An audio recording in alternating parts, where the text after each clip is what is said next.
안녕하세요. K감동 피플입니다. 충격적인 일이 중국에서 벌어졌습니다. 한자를 버리고 한글을 도입하자는 대규모 시위가 발생한 것입니다. 계기는 한 언어학자의 실험으로 참가자들이 단 48시간 만에 한글을 습득한 것이 알려지며 촉발됐습니다. 대만에서도 같은 결과가 나오자 한글의 우수성이 주목받았고 논쟁은 중국 전역으로 확산되었습니다. 이에 정부가 개입하며 보수파와 개혁파 간의 갈등이 격화되고 있습니다. 5천년 문자 역사를 뒤로하고 한글을 선택하려는 중국. 과연 그 배경은 무엇일까요? 저는 언어학을 연구하는 사람입니다. 그런데 어느 날 제 학문이 사람을 살릴 수도 있다는 걸 깨달았어요. 이 이야기는 중국 베이징 대학교 언어학과의 교수 장하오의 충격과 변화에 관한 이야기입니다. 장하오 교수는 올해 48세. 그는 언어학계에서 꽤나 잘 알려진 학자입니다. 베이징대 출신으로 영국 옥스퍼드에서 언어학 박사 학위를 받은 후 10여 년간 유럽과 미국을 오가며 다양한 연구를 해왔습니다. 현재는 베이징대에서 구조언어학과 비교문자학을 가르치며 학부생과 대학원생을 지도하고 있습니다. 학문에 있어서 철저하고 냉정한 태도를 유지하는 것으로 유명한 그는 늘 언어는 이념이 아니라 과학이라는 신념을 강조해왔죠. 하지만 그런 그가 한글을 접하고 자신이 수십 년간 쌓아온 확신을 무너뜨릴 줄은 상상도 못했습니다. 사건의 시작은 2023년 여름 중국 교육부 산하의 언어문화연구소에서 의뢰한 전국 문해력 실태 조사 프로젝트였습니다. 장 교수는 해당 프로젝트의 책임 연구원으로 선임되어 중국 전역의 문맹, 현황을 분석하고 정책 제언, 보고서를 작성하는 임무를 맡았습니다. 그는 몇몇 대학원생들과 함께 광둥성, 구이저우성, 윈난성 등 농촌 지역과 소수민족 자치구를 직접 방문하며 자료를 수집했습니다. 그때 정말 충격이었어요. 우리가 경제 2위 국가라고 떠들고 있지만 한 구석에는 아직 글을 읽지 못하는 사람들이 그렇게 많다는 걸 몰랐습니다. 장 교수는 조사 도중 한 노인을 인터뷰했던 일을 잊지 못합니다. 구이저우성의 한 산골 마을에서 만난 63세의 아저씨는 한자라고는 자기 이름조차 쓸 줄 몰랐습니다. 장 교수가 왜 글을 배우지 않으셨냐고 묻자 그 노인은 눈을 피하며 이렇게 말했습니다. 한자는 너무 많고 너무 어려워요. 저는 배울 엄두도 안 났어요. 그 말은 장 교수의 머리를 망치로 후려치는 듯했습니다. 그는 학문적으로야 한자의 복잡성과 아름다움에 감탄해 왔지만 실생활에서 그것이 얼마나 큰 장벽이 될 수 있는지는 생각해 본 적이 없었습니다. 그는 농촌 지역의 교육 인프라 부족, 교사 수급 문제, 경제적 상황 등 다양한 원인을 떠올렸지만 결국 다시 원점으로 돌아오게 됐습니다. 혹시 문자 자체가 너무 비효율적인 건 아닐까? 한자 교육은 수많은 정책과 자금이 투입되어도 문해력을 크게 개선하지 못했습니다. 장 교수는 조사 기간 동안 수십 개 마을을 방문하며 수천 명의 데이터를 모았고 최종 보고서 초안을 작성하면서 큰 고민에 빠졌습니다. 과연 한자라는 체계를 유지하면서 문맹 문제를 해결할 수 있을까? 그는 어느 날 대학원생과의 대화 중 충격적인 이야기를 듣게 됩니다. 대만 국립대의 타이센 교수가 농촌 교육 프로그램에서 한글을 이용한 문해 교육 실험을 했다는 것입니다. 한글이요? 조선 문자 말입니까? 장 교수는 처음엔 웃으며 넘겼습니다. 그거야 뭐 체계적이라고는 하지만 우리와는 전혀 맞지 않죠. 하지만 그 말에 대학원생이 조심스럽게 보고서를 꺼내 건넸습니다. 대만 동부의 소수민족 마을에서 시행된 실험 자료였는데 무려 6개월 만에 80% 이상의 참가자가 글을 읽고 쓸 수 있게 되었다는 놀라운 내용이 담겨 있었습니다. 한글로 배우고 그 다음에 한자로 전이시키는 방식이 훨씬 빠르다는 결론이었습니다. 며칠이 지나도 그때 그 노인의 말이 자꾸 생각났습니다. 한자는 너무 많고 어려워요. 장 교수는 더 이상 무시할 수 없었습니다. 그는 조심스럽게 대만의 타이센 교수에게 이메일을 보냈습니다. 며칠 뒤 타이센 교수로부터 회신이 왔고 그는 그 내용을 읽고 충격에 빠졌습니다. 한글은 언어학적으로 봐도 기적에 가까운 문자입니다. 과거엔 나도 무시했지만 지금은 학자가 아닌 사람들의 입장에서 바라보게 되었죠. 그날 밤 장 교수는 잠을 이루지 못했습니다. 그는 한자를 사랑했고 그것이 자신이 평생 연구해온 대상이었지만 동시에 그것이 누군가에게는 절망의 벽이라는 사실을 부정할 수 없었습니다. 장하오 교수는 타이센 교수의 이메일을 받은 이후 그의 연구 보고서 전체를 받아 꼼꼼히 읽어내려갔습니다. 보고서는 총 180쪽 분량으로 실험 배경과 방법, 참가자 프로필, 학습 진행 경과, 문해력 변화 수치, 인터뷰 분석까지 세밀하게 정리되어 있었습니다. 타이센 교수는 대만 동부 타이동 지역에 위치한 아미족 마을 두 곳에서 총 60명의 성인 비문해자를 대상으로 한글 기반 기초 문해 교육 실험을 진행했습니다. 그 핵심은 이랬습니다. 1단계 한글의 모음과 자음을 시각 자료와 함께 학습 2일, 2단계 자모를 조합해 간단한 단어 만들기 5일, 3단계 짧은 문장 읽고 쓰기 훈련 2주, 4단계 지역어 단어와 한자 대응 구조 학습 4주. 놀랍게도 6개월 뒤 이들 중 85%가 기초적 글 읽기와 짧은 문장 쓰기를 할 수 있게 되었고 40%는 간단한 문서까지 이해할 수 있게 되었다는 것이었습니다. 그게 가능한가? 장 교수는 처음엔 이 수치를 믿을 수 없었습니다. 6개월 만에 문해력을 갖추는 게 말처럼 쉬운 일이 아니기 때문입니다. 특히 한글이라는 중국인이 일상적으로 접하지 않는 외국 문자를 이용한 교육이라면 더더욱 믿기 어려웠죠. 그는 일단 학문적으로 반박해보고자 했습니다. 자음과 모음의 체계가 단순하다고 해서 모든 사람이 쉽게 배울 수 있다는 보장은 없고 문화적 맥락 없이 외부 문자를 도입하는 것이 얼마나 비효율적인지 설명할 근거를 찾기 시작했죠. 하지만 그는 자신의 반박 논리를 정리할수록 점점 이상한 깨달음을 하게 됩니다. 어라, 오히려 반박이 안 되네? 한글은 단순히 문자가 적다는 장점만 있는 게 아니었습니다. 실제로 그는 각종 문헌과 논문을 찾아보며 한글이 얼마나 체계적이고 과학적으로 설계된 문자 체계인지를 알게 되었습니다. 그는 한글의 구조를 분석하기 시작했습니다. 그리고 곧 자신의 노트를 채운 첫 문장이 이렇게 적혔습니다. 이건 인간 음성 기관의 구조를 시각화한 유일한 문자다. 한글은 자음과 모음이 음성기관의 발음 방식에 따라 설계되어 있었습니다. 기역은 혀뿌리가 목구멍을 막는 모양, 미음은 입술을 담은 형태, 시옷은 이의 틈을 상징한 기호, 모음아는 입이 아래로 벌어지는 모양, 오는 입술을 오므리는 방향을 상징했습니다. 그는 갑자기 옥스퍼드 시절 수업 시간에 들었던 한 언어학자의 말이 떠올랐습니다. If we were to invent an ideal writing system from scratch, it would probably look like Hangul. 우리가 이상적인 문자 체계를 새로 발명한다면 아마 그것은 한글처럼 생겼을 것이다. 그땐 대수롭지 않게 들렸지만 지금은 그 말이 뼛속까지 파고드는 듯했습니다. 며칠 뒤 장 교수는 다시 구이저우성의 한 마을로 내려갔습니다. 타이센 교수의 실험을 현장에서 적용해보기 위한 사전 조사차였습니다. 그는 현지 교육청과 협의해 교육시범 대상자를 미리 만나는 자리를 마련했습니다. 그곳에서 그는 또 한 명의 문맹자를 만났습니다. 32세의 여성, 이름은 리우홍 학교를 초등 2학년까지만 다니고 이후 가정을 돌보느라 학업을 중단했던 그녀는 현재 두 아이의 엄마였습니다. 그녀는 인터뷰 내내 고개를 숙인 채 말을 했습니다. 우리 아이가 학교에서 돌아오면 가끔 읽어달라는 걸 저한텐 안 줘요. 엄마가 글을 못 읽는 걸 알고 있어서요. 그 말에 장 교수는 가슴이 먹먹해졌습니다. 그녀는 이어 이렇게 말했습니다. 배우고 싶어요. 그런데 제가 한자를 외울 수 있을까요?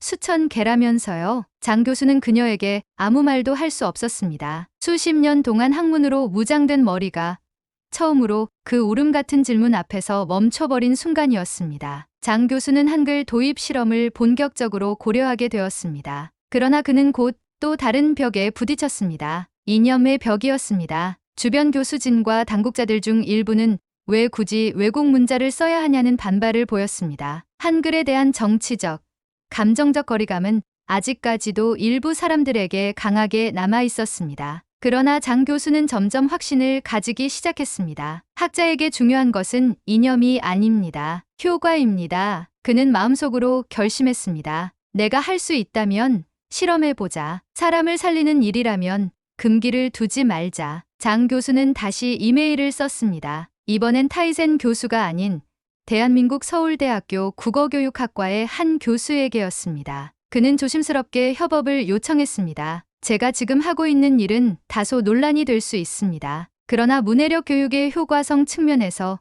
저는 더 이상 한글을 외면할 수 없습니다. 며칠 후 서울에서 온 회신은 따뜻했습니다. 당신의 고민과 시도를 진심으로 응원합니다. 필요하신 자료나 자문이 있다면 언제든지 도와드리겠습니다. 그는 그날 처음으로 한글 학습 교재 샘플을 출력해서 손에 들었습니다. 첫 장에는 이런 문장이 적혀 있었습니다. 한글은 사람을 위해 만들어진 문자입니다. 장 교수는 한참 동안 그 문장을 바라보다가 조용히 중얼거렸습니다. 사람을 위한 문자 그래. 바로 그거야. 2024년 3월 장하오 교수는 마침내 자신이 제안한 한글 기반 기초 문해력 실험 프로젝트를 정식으로 시작했습니다. 실험 장소는 구의저우성 안순안슌 지역의 시골 마을. 대상은 20세부터 60세 사이의 성인 비문해자 35명이었고 그 중에는 앞서 인터뷰했던 리옹 씨도 포함되어 있었습니다. 처음 교육 현장을 마주한 그는 묘한 긴장감과 책임감을 동시에 느꼈습니다. 교실이라고 부르기도 민망할 만큼 좁은 공간에 벽에는 오래된 칠판과 간이 책걸상 몇 개가 전부였습니다. 하지만 그곳에는 진심으로 배우고자 하는 눈빛들이 있었고 그 눈빛은 장 교수의 학문적 자존심을 넘어서는 무언가를 자극하고 있었습니다. 첫 수업은 한글의 기본 자음 14자와 모음 10자를 소개하는 시간이었습니다. 장 교수는 서울대학교 자문팀에서 받은 학습 자료를 현지화하여 중국어 발음과 매칭되는 예시를 곁들였습니다. 예를 들어 미음은 입술을 다물며 발음하는 중국어의 마음, 시옷은 스스와 비슷한 발음 구조로 설명했죠. 이 문자는 글자 하나하나가 어떻게 소리가 나는지를 보여줍니다. 복잡한 그림이 아니라 입 모양이에요. 처음엔 모두 어리둥절한 표정이었습니다. 하지만 고과 노, 아와 오를 배운 지 30분도 채 지나지 않아 리옹 씨가 종이에 뭔가를 쓰기 시작했습니다. 가, 나, 다. 그녀는 자기가 쓴 글자를 큰 소리로 읽고 나서 스스로 놀란 듯 웃으며 손으로 입을 가렸습니다. 장 교수는 그 모습을 보며 처음으로 한글의 교육 효과가 실제로 다가오는 것을 느꼈습니다. 하지만 실험이 순탄하게만 흘러가지는 않았습니다. 3주차 수업 즈음 마을 어귀에서 장 교수는 낯선 남자 3명에게 불려갔습니다. 마을 위원회 소속이라는 그들은 다소 무거운 표정으로 항의하듯 말했습니다. 왜 우리 농민들에게 한국 글자를 가르치십니까? 중국 사람이라면 중국 글자를 가르쳐야죠. 장 교수는 순간 당황했지만 침착하게 설명을 시작했습니다. 그는 한글이 교육 도구로서의 역할을 할 뿐 문화적 동화나 정치적 의도가 전혀 없음을 강조했습니다. 이건 교량입니다. 배우기 쉬운 문자를 먼저 익히고 그 다음 한자를 배울 수 있도록 돕는 겁니다. 그들은 한동안 말이 없었습니다. 그러다 나이가 좀 있어 보이는 위원이 조용히 말했습니다. 그럼 이 글자가 정말 그만큼 쉬운 겁니까? 장 교수는 대답 대신 리옹 씨가 쓴 글씨 노트를 보여주었습니다. 처음엔 이름조차 못 쓰던 그녀가 이제는 오늘은 날씨가 좋다는 문장을 써 내려가고 있었죠. 그 순간 위원장의 눈빛이 조금 누그러졌습니다. 한 달 후 실험이 점점 성과를 보이기 시작할 무렵 지역 언론을 통해 외국 문자를 이용한 중국 문해 실험은 국가 정체성을 훼손하는 행위라는 자극적인 기사가 보도되었습니다. 장 교수는 대학 내부 회의에 소환되어 지도교수진 앞에서 해명을 해야 했습니다. 일부 교수는 학자로서 너무 급진적이다. 외국 문자를 중국 교육에 도입하는 것은 선을 넘는 일이라며 비판했습니다. 그는 진지하게 대답했습니다. 저는 평생 언어를 연구해 왔습니다. 그리고 지금까지 어떤 문자도 이렇게 빠르게 사람에게 읽는 힘을 준 걸 본 적이 없습니다. 그는 리옹 씨를 포함한 실험 참가자들의 수업 전후 글쓰기 비교 자료, 인터뷰 영상, 그리고 심지어 그들이 한자를 배우기 시작한 영상까지 증거로 제출했습니다. 한글을 배운 후 자신감을 얻은 이들이 한자 학습에도 훨씬 적극적으로 변했다는 데이터를 강조했죠. 마침내 교수진 중 한 명이 고개를 끄덕이며 말했습니다. 결국 우리가 해야 할 일은 이념이 아니라 사람을 보는 겁니다. 그날 이후 학교 측은 프로젝트에 대한 공식 지원을 허가했습니다. 장 교수는 눈앞이 흐려지는 것을 느꼈습니다. 실험이 시작된 지 3개월이 지났을 무렵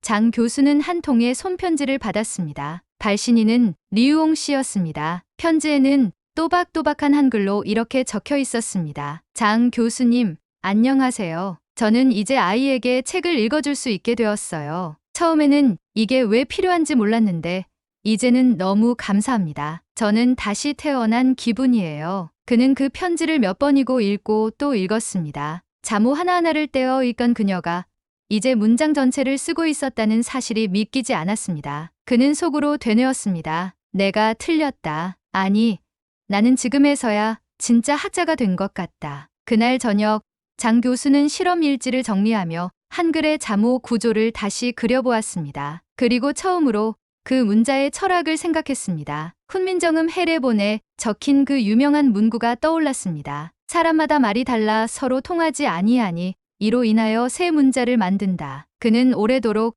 그 구절을 가만히 곱씹었습니다. 그래, 이건 단순한 문자가 아니다. 사람을 살리는 문자다. 2024년 10월 가을 바람이 산을 타고 내려와 구이저우의 작은 마을에 스미던 어느 날 장하오 교수는 또다시 그 교실로 향하고 있었습니다. 이전보다 훨씬 나아진 교육 환경 속에서 그는 이번엔 베이징대 학생들과 함께 두 번째 한글 문해력 교육 프로그램을 진행하고 있었습니다. 첫 실험이 성공적으로 마무리된 이후 교육부 산하 지역 문해력 센터가 협력기관으로 참여하면서 교육 지원이 확대된 것이었습니다. 그는 여전히 칠판 앞에 서서 가, 나, 다를 적고 있었지만 이번엔 훨씬 더 많은 이들이 그 글자를 따라 적고 또박또박 소리내 읽고 있었습니다. 초기 실험의 성과는 생각보다 빠르게 퍼져나갔습니다. 중국 내 몇몇 지역교육청에서 공식적으로 한글 한자 전이형 문해 프로그램을 도입해 시범 운영을 시작했고 언론들도 이전과는 다른 관점에서 이 프로젝트를 다루기 시작했습니다. 복잡한 한자 이전에 글 읽는 즐거움을 먼저 깨우치게 하자. 중국 교육계 한글에서 힌트를 얻다. 국경을 넘어선 문자, 사람을 살리는 길이 되다. 그 중에서도 가장 큰 반향을 일으킨 것은 실험 참여자 중 60대 여성이 방송 인터뷰에서 했던 말이었습니다. 나는 여태껏 나를 글을 모르는 여자라고만 생각했어요. 근데 이제 나는 이름을 쓸 줄 아는 사람이 되었어요. 이 한마디는 수많은 중국인들의 마음을 움직였고 댓글창에는 우리 부모님도 이런 교육을 받을 수 있으면 좋겠다. 한글이라는 문자가 그렇게 쉬운 줄 몰랐다. 이게 진짜 실용교육이다라는 반응이 쏟아졌습니다. 장 교수는 실험이 끝난 뒤 정식 논문을 발표했습니다. 제목은 간결했습니다. 人本文字的力量从朝鲜文字探索文盲教育的未来 인본 문자의 힘 한글에서 찾은 문맹 교육의 미래. 논문은 국제언어학회에서 큰 주목을 받았고 한국의 언어교육 연구자들과의 공동 세미나도 진행되었습니다. 세미나에서 그는 처음으로 대중 앞에서 이렇게 말했습니다. 저는 한글을 단지 한국의 문자로만 보지 않습니다. 이것은 사람을 위한 문자입니다. 언어학적 구조도 놀랍지만 그보다 더 놀라운 것은 이 문자가 사람의 자존감을 다시 일으켜 세운다는 점입니다. 그 말에 청중들은 오랜 박수를 보냈습니다. 편지 한 통, 그리고 결심. 한 해가 저물 무렵 장 교수는 한국의 세종학당재단으로부터 한 통의 편지를 받았습니다. 그가 제안했던 실험 사례가 국제문해력 캠페인의 우수 사례로 채택되었고 내년 세계문해력 포럼에서 사례 발표자로 초청하고 싶다는 내용이었습니다. 편지를 읽은 그는 오래전 한글을 처음 만났던 날을 떠올렸습니다. 그리고 그때의 자신이 얼마나 오만했는지 또 얼마나 무지했는지 깨달았습니다. 나는 지금 내 학문 인생을 처음부터 다시 시작하고 있습니다. 그는 한글이 단순히 학문적 흥미거리를 넘어서 실제 삶을 바꾸는 힘이 있다는 것을 깨달았습니다. 그것은 단순한 문자 체계가 아니라 사람과 사람 사이를 연결하고 배움이라는 꿈을 다시 가능하게 만드는 도구이자 다리였습니다. 서울행 비행기에서 2025년 봄, 장 교수는 세계 문해력 포럼 참석차 서울행 비행기에 몸을 실었습니다. 그는 창밖으로 펼쳐진 구름을 바라보며 한 손에 들고 있는 작은 노트를 바라봤습니다. 그 노트 안에는 실험 참가자들이 한글로 쓴 짧은 글들이 모여 있었습니다. 내가 지금은 글을 잘 못 써도 내 딸한텐 편지를 쓰고 싶어요. 선생님, 저 오늘 내 이름을 한글로 써봤어요. 너무 신기했어요. 한글이 제 인생을 바꿨어요. 그 글들은 투박했고 맞춤법도 틀렸지만 한 글자 한 글자에는 절실함과 자존감이 배어 있었습니다. 그는 비행기 안에서 조용히 눈을 감았습니다. 그리고 마음속으로 다시 한번 되뇌었습니다. 사람을 위한 문자 한글은 정말 그런 문자였어요. 한 문자가 한 사람의 인생을 바꾼다는 것. 믿기 어렵겠지만 저는 그걸 눈으로 봤습니다. 중국의 수천만 문맹자들에게도 읽을 수 있다는 희망이 있다는 걸요. 그리고 그 시작은 바로 한글이었습니다. 한글이 사람의 삶을 바꾸는 과정을 함께해 주신 여러분 감사합니다. 마지막으로 1초면 충분한 구독과 좋아요를 부탁드리며 늘 건강하시고 마음 따뜻한 영상으로 다시 찾아뵙겠습니다. 지금까지 K감동 피플이었습니다.